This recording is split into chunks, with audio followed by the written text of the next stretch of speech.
Okay, mo ni atong ikaduha nga nanganak gabi mga mamsir. So atong bisitaon po atong isa dito nga mamsir. Okay, nanganak to alas 4 sa hapon. Itong kanon kay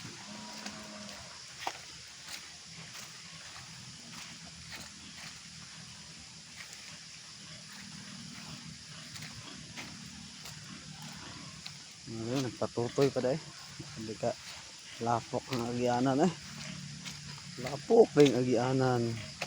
Nahinay ran taon ta kay siguro sa rasay ta padong sa ubos.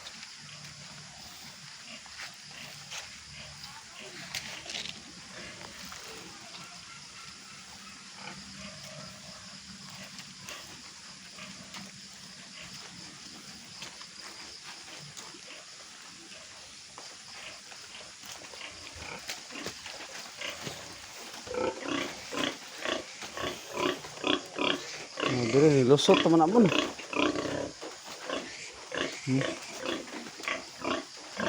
Hello. Ano ra kabuk gamay ra anak. Pero sige lang, salamat kay sa Ginoo.